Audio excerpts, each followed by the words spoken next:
lembaga sosial. Menurut Bayer Polak, lembaga sosial adalah suatu kompleks atau sistem peraturan-peraturan dan adat istiadat yang mempertahankan nilai-nilai penting. Dapat disimpulkan bahwa lembaga sosial berkaitan dengan hal-hal berikut. Yang pertama, seperangkat norma yang saling berkaitan, bergantung, dan memengaruhi. Kedua, seperangkat norma yang dapat dibentuk, diubah, dan dipertahankan sesuai dengan kebutuhan hidup. Ketiga, seperangkat norma yang mengatur hubungan antar warga masyarakat agar berjalan dengan tertib dan teratur. Proses pertumbuhan lembaga sosial dibagi menjadi dua, yakni secara tidak terencana dan secara terencana. Yang pertama yaitu secara tidak terencana, artinya lembaga sosial ini lahir secara bertahap, berangsur-angsur dalam praktik kehidupan masyarakat. Yang kedua, secara terencana, artinya lembaga sosial ini muncul melalui suatu perencanaan yang matang oleh seseorang atau sekelompok orang yang memiliki kekuasaan dan wewenang. Lalu berikutnya, karakteristik lembaga sosial. Yang pertama, memiliki simbol sendiri. Contohnya dalam lembaga keluarga terdapat simbol cincin kawin. Yang kedua, memiliki tata tertib dan tradisi. Contohnya, dalam lembaga keluarga terdapat aturan tentang menghormati orang yang lebih tua dan melindungi orang yang lebih muda. Ketiga, usianya lebih lama. Contohnya, dalam lembaga keluarga seperti pertunangan atau perwarisan sudah ada sejak dahulu dan masih dianut oleh sebagian masyarakat hingga sekarang. Keempat, memiliki alat kelengkapan. Contohnya, buku dan lembaga pendidikan merupakan alat untuk mencapai tujuan proses belajar mengajar. Kelima, memiliki ideologi. Keenam, memiliki tingkat kekebalan atau daya tahan. Contohnya, lembaga pendidikan memiliki kurikulum yang mengatur kegiatan belajar agar tujuan belajar dapat diwujudkan. Lalu selanjutnya, ada fungsi lembaga.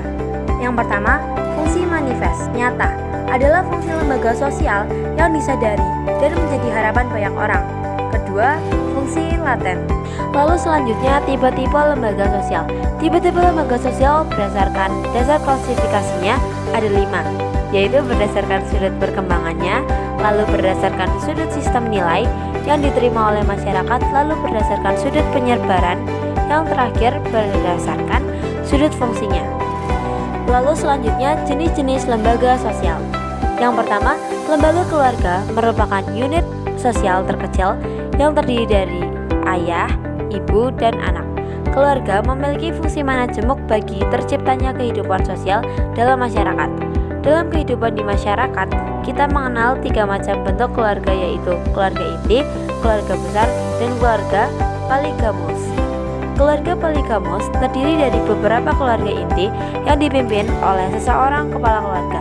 Fungsi lembaga keluarga yaitu sosialisasi, afeksi, ekonomi, pengawasan sosial, proteksi atau perlindungan, pemberian status. Unsur-unsur keluarga yang umum berlaku di masyarakat adalah pola perilaku, budaya simbolis, budaya manfaat, kode spesialisasi, dan ideologi. Yang kedua yaitu lembaga pendidikan.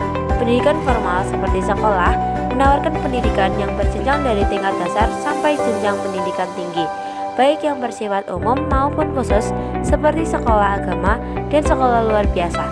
Lembaga pendidikan pada hakikatnya merupakan salah satu wadah sosialisasi nilai-nilai yang ideal di masyarakat.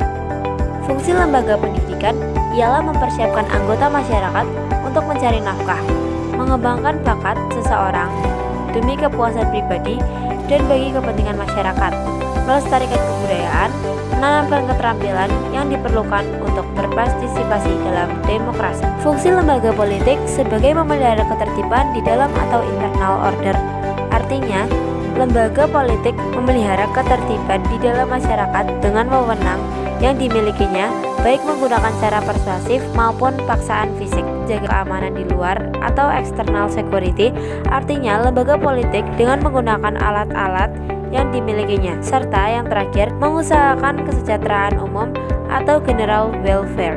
Artinya, lembaga sos politik merencanakan dan melaksanakan pelayanan-pelayanan sosial serta mengusahakan kebutuhan pokok masyarakat. Lalu unsur-unsur lembaga politik. Lembaga politik memiliki unsur-unsur sebagai pola perilaku, budaya simbolis, budaya manfaat, kode spesialisasi ideologi. Lalu ada lembaga ekonomi. Manusia memerlukan lembaga yang berfungsi untuk mengatur pembagian kerja dalam kehidupannya. Dalam hal ini, Mereka perlu suatu lembaga, yakni lembaga ekonomi. Tujuan lembaga ekonomi secara umum yang hendak dicapai lembaga ekonomi adalah terpenuhinya kebutuhan pokok demi keberlangsungan hidup masyarakat. Pada prinsipnya, fungsi lembaga sosial ekonomi antara lain sebagai pedoman untuk mendapatkan bahan pangan pedoman, untuk melakukan pertukaran barang pedoman tentang harga jual beli barang pedoman, untuk menggunakan tenaga kerja pedoman tentang cara pengupahan, pedoman tentang cara pemutusan hubungan kerja, memberi identitas diri bagi masyarakat. Unsur lembaga ekonomi. Ada beberapa unsur yang termasuk dalam lembaga ekonomi, yakni pola perilaku budaya, simbolis budaya manfaat, kode spesialisasi ideologi. Lembaga agama. Lembaga agama merupakan suatu lembaga penting yang mengatur kehidupan manusia. Dalam hal ini, agama diartikan sebagai istilah religion. Fungsi agama. Secara terperinci, agama berfungsi sebagai sumber pedoman bagi hidup individu maupun kelompok, mengatur tata cara hubungan antara manusia dan manusia, mengatur tata cara hubungan antar manusia dengan Tuhan.